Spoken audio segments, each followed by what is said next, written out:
I know you're going to share maybe in another event or somewhere I saw that you're talking about just getting rid of CVs. If I just add my observation there is that I think recruitment, it has been based on experience and degrees, just because it was a very easy, comfortable way of comparing people, and also of, from my point of view, of placing the responsibility on someone else. So for example, if I got a degree from the university, then that university must have tested me and I have a certain degree or certain level, right? So they take less of a risk if they hire me because someone else has kind of stamped me, right? Exactly. And I'm kind of certified.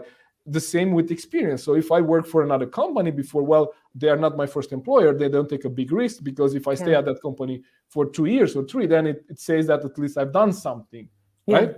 Yeah. I didn't jump around. So I think this is finding easier way of recruiting is looking at experience and looking at degrees and looking at certifications. But what you just shared takes a huge amount of energy and intentionality from the recruiter. And the question that probably people have is like, how do we assess potential now? Yeah.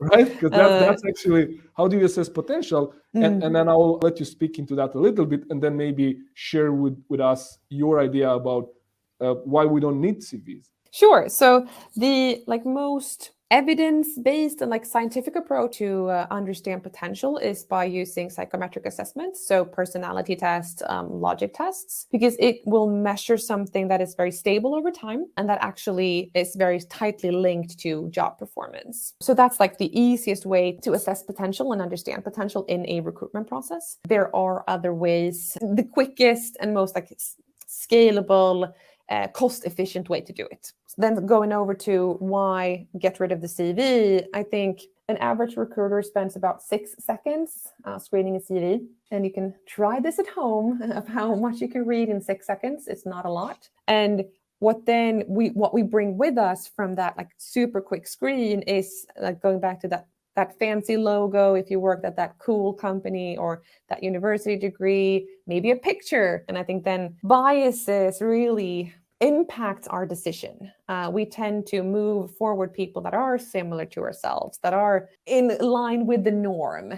And we don't really know, because I think we can all, if we go back to when we were studied at university or in high school or whatever, just because you had a certain degree doesn't necessarily mean that you did the same work or that you know the same things. Same thing, 2 identical CVs did not stand for the same performance. So I think by getting rid of the CV and replacing it with, for instance, psychometric assessment or screening questions that you can do way more objective, will help you open up your talent funnel, select the right candidates to move forward with, and spend the right time on the right candidates, but also giving that talent pool that is so left out from the job market a chance to show what they can do.